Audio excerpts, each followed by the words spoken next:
Monsieur le Premier ministre, Madame la Présidente, chers collègues, il est des moments politiques particuliers dans la petite histoire d'une mandature ou dans la plus grande histoire de la vie parlementaire d'un pays. Celui-ci en est un, c'est un moment de vérité.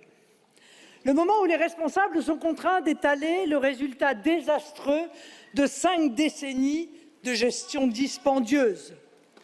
Le spectacle piteux d'un effondrement pour le pays, d'un désastre pour les Français d'aujourd'hui et parce que les conséquences engagent les générations de demain pour la nation. Et c'est dans ces moments de crise, dans ces moments où le roi apparaît nu, que se révèlent dans le naufrage des formations déconsidérées les petites et grandes lâchetés, les opportunismes honteux, les connivences cachées. Je n'aurai pas la cruauté de décrire les méprisables roucoulades d'aspirants ministres auxquels nous assistons. Ce que l'on retiendra surtout, c'est la solidarité inébranlable et malvenue d'anciennes forces politiques qui ont en commun le poids d'un bilan déshonorant et pour seul projet de se maintenir au pouvoir, coûte que coûte, quoi qu'il en coûte, dirait quelqu'un. C'est pourquoi je m'étonne que M. Bayrou ait pu un instant croire que je pouvais lier ma décision de voter ou non la confiance à mon intérêt personnel. C'est mal connaître le Rassemblement national et c'est ignorer l'intensité de notre engagement exclusif au service de la France. Ce moment marque la fin de l'agonie d'un gouvernement fantôme, d'un gouvernement qui n'eut de gouvernement que le nom. À l'évidence, le pays n'est pas gouverné. Est-il même seulement administré? Dès lors, à quoi bon maintenir un gouvernement qui ne gouverne pas? Les Français ne s'y trompent pas puisqu'ils sont 75% à souhaiter la censure de ce gouvernement. Et vous, Monsieur le Premier ministre, vous êtes si habitué à la déconnexion de la représentation parlementaire avec l'opinion que vous vous étonnez que les députés, dans leur majorité, puissent exprimer cette volonté populaire. Nous vivons l'effondrement d'un système qui croit pouvoir tirer du constat scénarisé de ses échecs une nouvelle virginité politique. Dirigeants de droite comme de gauche, vous êtes coupables. Vous ne pouvez pas pleurer devant les caméras les conséquences des méfaits que vous avez vous-même commis.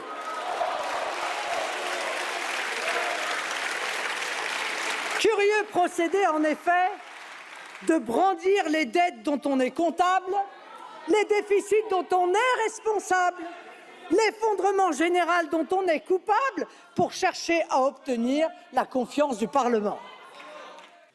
Ne cherchez pas à vous exonérer à mauvais compte des responsabilités d'un système que vous soutenez vous-même depuis 40 ans et tout particulièrement dans les rangs macronistes depuis 8 ans.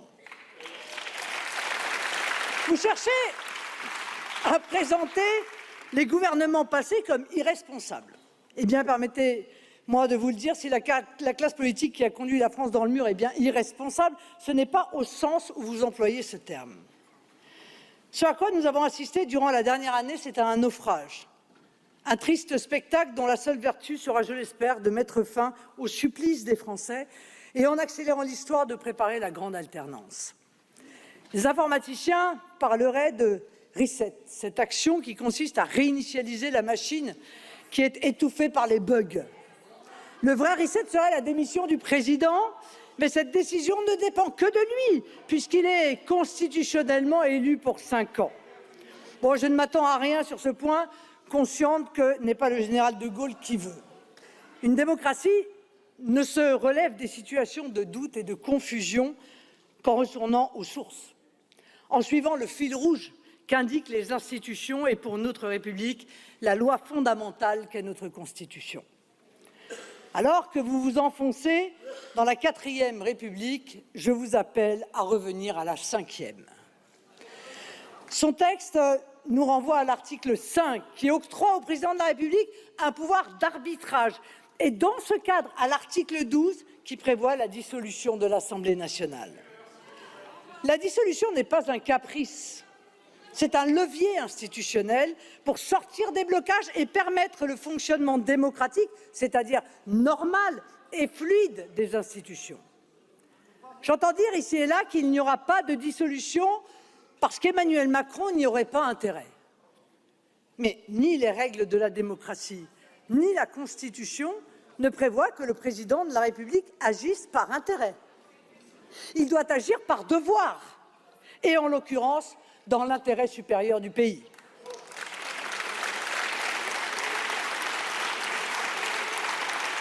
Et s'il dispose de pouvoirs pour permettre l'exercice de la démocratie et le fonctionnement des institutions, c'est pour les mettre en œuvre quand la situation l'exige.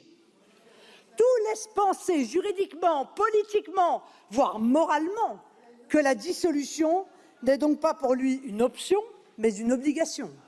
En 2024, M. Macron n'a pas péché en prononçant la dissolution. Un président n'a jamais tort de s'en remettre au peuple. Le scrutin des européennes de 2024 était à ce point accablant pour la majorité qu'il pouvait et même qu'il devait dissoudre. L'erreur d'Emmanuel Macron ne fut pas de dissoudre, mais sa faute fut, entre les deux tours, de consacrer son énergie présidentielle et celle de ses amis politiques à fausser le fait majoritaire d'alternance qui se dégageait. Après une présidentielle, il y a un fait majoritaire qui s'exprime naturellement aux législatives qui suivent. Personne n'y trouve rien à redire. Cela s'inscrit dans une logique institutionnelle bien ancrée et permet au pays d'être dirigé et gouverné. Mais il arrive qu'en cours de mandat présidentiel, une élection législative voit émerger un fait majoritaire d'alternance. Tout autant, celui-ci doit être respecté, même s'il annonce et impose au président une cohabitation. Avec tous ses défauts, François Mitterrand, alors président en 1986, a laissé se constituer une majorité alternative de droite. Il en fut de même pour Jacques Chirac en 1997, avec cette fois-ci une cohabitation socialiste. Ces deux cas montrent que le président de la Ve République a le devoir de s'effacer devant le vote populaire qui s'exprime. Quand il y a blocage, le rôle d'arbitre tel qu'il est dévolu au président par la Constitution est de renvoyer la représentation parlementaire vers le peuple et de laisser s'exprimer le choix des électeurs sans utiliser le second tour pour fausser les logiques électorales. On avait déjà vu le procédé au régional de 2015, quand dans les Hauts-de-France et en PACA, le second tour fut utilisé pour interdire des alternances locales qui étaient plébiscitées au premier tour. Ces manœuvres d'instrumentalisation des seconds tours sont des dévoiements de la démocratie. Imaginerait-on un arbitre de football qui s'emparerait du ballon parce que l'équipe qui a sa préférence est en train de perdre? On le voit, tout réside dans l'impartialité et le sens des responsabilités démocratiques avec lesquelles le président exerce son rôle d'arbitre. À l'issue du vote, M. Macron doit au moins une fois se résoudre à sortir de son rôle de chef de la majorité pour enfin assumer, si toutefois il en est capable, son rôle de président de la République. En ces circonstances, le président n'a qu'une possibilité, convoquer de nouvelles élections et laisser le pays choisir, et s'il le décide, de choisir une majorité d'alternance.